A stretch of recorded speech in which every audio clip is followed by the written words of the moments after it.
Thank God once more, my brothers and sisters worldwide, dear friends, and everyone who is under my voice.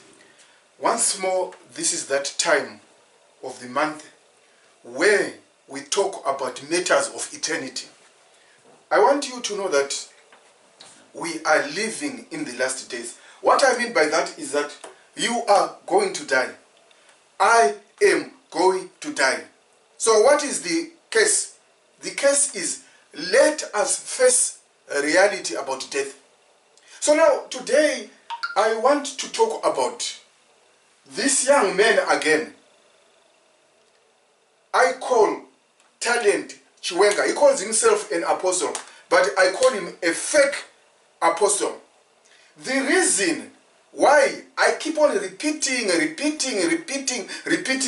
talking about this young man is because he is one of the most dangerous people in the country of Zimbabwe today. So now, like Apostle Paul, he says, for me to repeat the same things is not difficult, but it's an advantage for you. So I will keep on repeating. This is not the only young men I talk about. I talk about people from in America, in South Africa, in Nigeria. But now, as a Zimbabwean, I understand the background of my country and what exactly is happening in that country. So now, did you know that in this book, the Holy Bible, this book, 3/4 of Apostle Paul's letters to the churches were written as a warning to church people in connection with false teaching. 3/4 of Paul's letters, he was correcting false doctrine. He was correcting, or he was warning the people of God about the dangers of false teachers. So now, this is exactly what I am going to do. I have entitled this clip or this video, Talent Chiwenga's Small House, Tariro Mufuka. Why? That is exactly what is happening. But before I talk about this illicit affair, before I talk about this adultery, before I talk about this dirty affair, I want to warn the people of Zimbabwe that the reason why I am doing this is not because I care about their relationship. No. The case is, he solicits for funds from people in Canada, in America, Australia, South Africa. Right now I heard he was going to go to Mozambique and Namibia.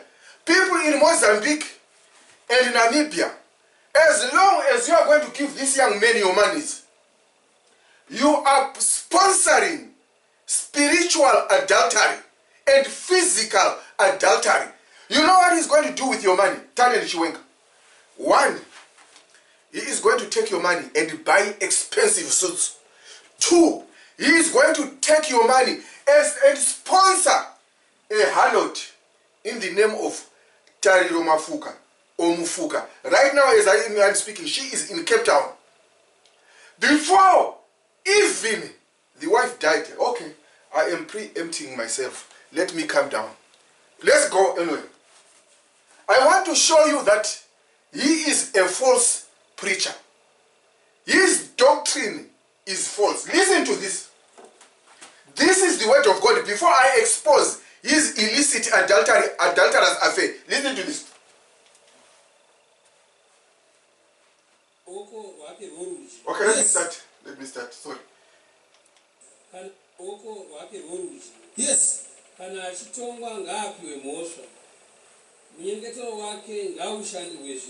Yes. Okay, let me hold it. I am sorry for my brothers and my sisters in South Africa, in Bulawayo, in America, in Australia, who don't understand Shona. So what I am going to do, I am going to interpret what they are saying. They will say it in Shona, and I will try to interpret it in English. Bear with me. I am not an Englishman. My language English is number 7 in my line of language. I am Ndebele. Ngikhuluma isiNdebele ngingumndebele. Kodwa ngithanda nje ukuthi lazi ukuthi mangikhuluma isikhiwa, I am trying to help other people.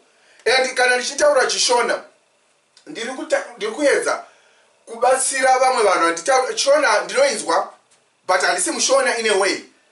So bear with me. So now what is my point?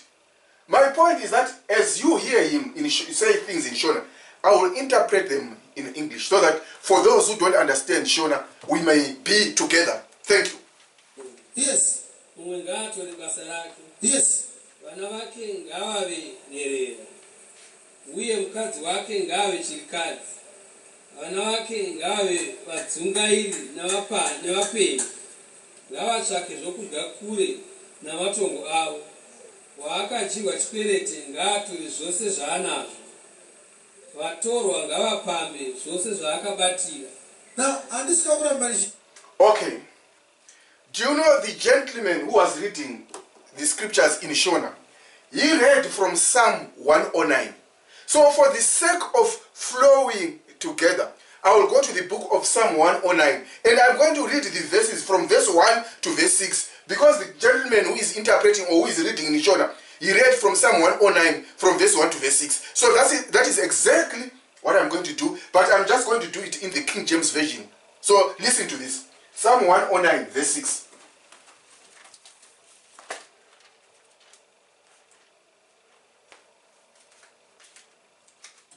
Psalm 109 verse 6. Hold not your peace, O God of my praise, for the mouth of the wicked and the mouth of the deceitful are opened against me, and they have spoken against me and with a lying tongue. They compassed me about also with words of hatred, and fought against me without a cause. For my love there are adversaries, but I give myself unto prayer. And they have rewarded me evil for good, and hatred for my love. Set thou a wicked man over him, and let Satan stand at his right hand. Okay, so we continue. So I'm just interpreting what they are saying. This is not what I am saying, but I'm just trying to show you what they are talking about. Psalm 109, verse 1 to 6. Let's go. And then he's going to say it in Shona, but I will interpret, I will take him from there again. Nyaya chinja direction per verse 6. Set thou a wicked man over him, and let Satan stand at his right hand. Lo pakanzi na Peter, wicked man airewa, the Judas. Okay. So what he has said is, he has quoted Psalm 109 and he has specifically picked verse 6. So now, for the sake of my friends, I will read verse 6 again according to what he says. So that when I explain and when he explains, we are together. Psalm 109 verse 6 again. Psalm 109 verse 6. Set thou a wicked man over him, and let Satan stand at his right hand. Let's continue. That's what I am reading, that's what he's reading. So I'm just following him. Let's go. Mistake ya Judas ya Peter, they put azive kuti Judas was not a wicked man. Akateswa Satan mukati make. Okay. I will interpret exactly word for word what he said. He says, the mistake of Peter is to think that the passage is talking about Judas Iscariot. He doesn't know that it's not talking about Judas Iscariot. So I will rewind him on that so that I pick him again, I say what he says, and I repeat it again so that you understand exactly what he said. So let me just rewind maybe 30 seconds. Listen. Lo pakanzi na Peter, wicked man airewa, the Judas. Mistake ya Judas ya Peter, they put azive kuti Judas was not a wicked man. Akatoiswa Satan mukati make kuti anoita carry out his assignment. Okay. Here is the gist of the story. He said 3 things in one sentence. One, he says, the mistake of Peter. Peter. So in other words, he says Peter made a mistake. 1. The second thing is that Peter does not know. 2. And the third thing is that Judas Iscariot, when he betrayed Jesus, it's God who put evil in him. Mark that. I told you that in that sentence of his, he made 3 statements. 1 statement, 3 points, 1 statement, if I may put it that way. What are the points? 1, Peter is ignorant. He doesn't know. He makes a mistake. And then he says, God is the one who put evil in Judas so that Judas can go and betray Jesus. Do you see the point or the topic of Judas Iscariot? With me and him, it's another war which can take eternity because Judas Iscariot was wicked. You see, on that small portion about Judas Iscariot, let me put it this way. His problem is that he doesn't understand God. What do I mean by that? For example, he doesn't understand what foreknowledge is. When I say foreknowledge, that to foreknow something, let's say tomorrow someone is going to break in my house and take this television and go away. It is going to happen tomorrow. I don't know it.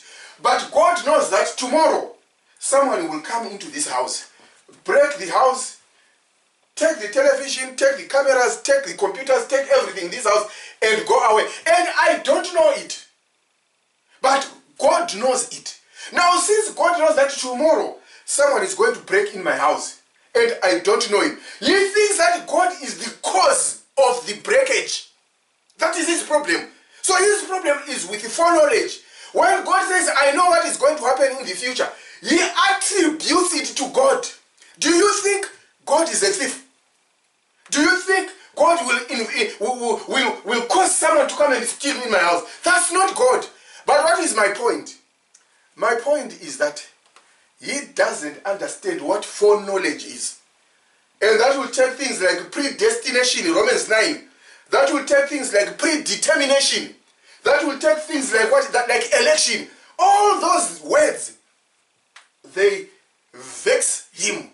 He doesn't understand. So now, in this case, he thinks that Judas, when Jesus Christ dipped the bread and gave him and said, whatever you're going to do, do it. Jesus was bewitching Judas Iscariot. That is what he thinks. But he doesn't know that the Bible says, Jesus Christ, from the very beginning, he knew the person who was going to betray him.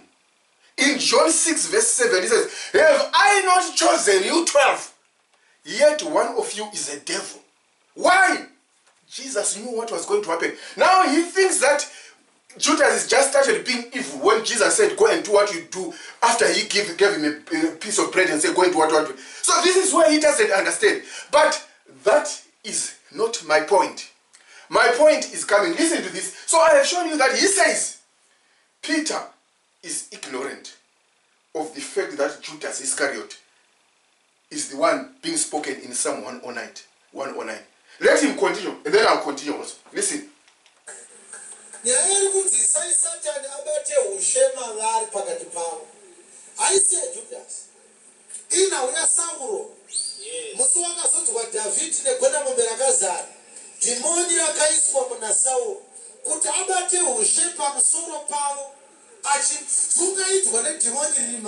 Listen to this. Utter rubbish, utter nonsense, out of context. Psalm 109, verse 1 to 6, has nothing to do with Saul. The reference is with Peter. Acts chapter 1, verse 20. I will show you what the reference is in connection with Psalm 109, verse 1 to 6. It's Acts chapter 1, verse 20. Let's go. The book of Acts, chapter 1.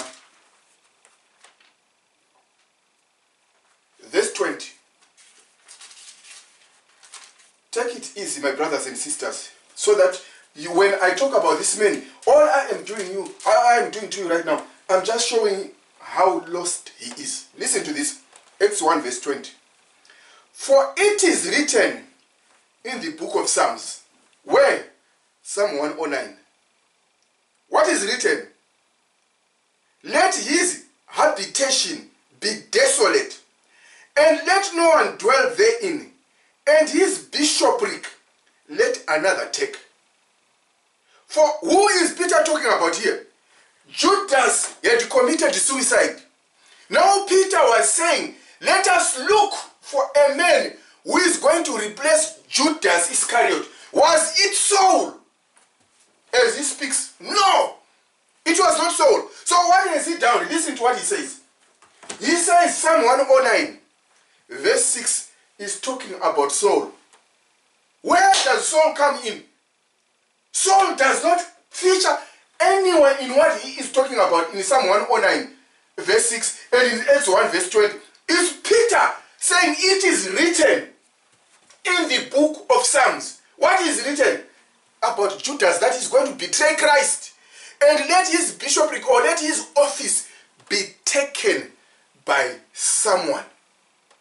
That is what Peter is talking about. He's not talking about Saul. Listen. Nobody could see. Vana vake ngavavenderera mukadzi wake ngave chirikadzi. Chiri kutaurwa ndo chiri paRomans 7. Ari kuti mukadzi kana aine murume ari pasi pesimba remurume wake nemutemo womurume wake kusvikira murume wake afa. Nekuti kana mukadzi wake ava chirikadzi, imi makaitwa vakafa kumurayiro kuti murohwe nemumwe akamuka kubva kuvakafa. Okay, do you know what he is trying to explain? For those who will misunderstand me, I will give you a verse. There is a verse which says, take heed to what you hear and how you hear it. Two things in one verse. Take heed to what you hear and how you hear it. You see, he is talking about Romans 7 and the law. The true children of God, they don't keep the law. We are not under the law, but we are under grace. So now, do you know what now he is doing? He is mixing Romans 7, Acts chapter 1, Psalm 109, and taking Saul and putting him to represent the law, a thing which he is very good at. Do you know he can create a doctrine from nothing, something which is not documented, and he can create a doctrine and squeeze it, and his blind followers will be clapping and whistling. Why? They can't see that he is lying. So what is my point? My point is that from where they read from the beginning, Psalm 109, the Bible is talking about Judas Iscariot. Acts 1 verse 20. Peter is referencing that let us look for someone to represent Judas who has killed himself. Was he saying let us look for someone to represent Saul? No! Let's continue.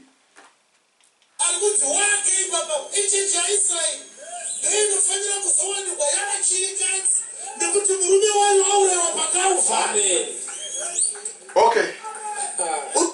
Listen. He doesn't know what is called the wedding feast. You see, people of God, if you are truly born again, you are not yet the bride of Christ. There is what is called the wedding feast, when we are going to be compared.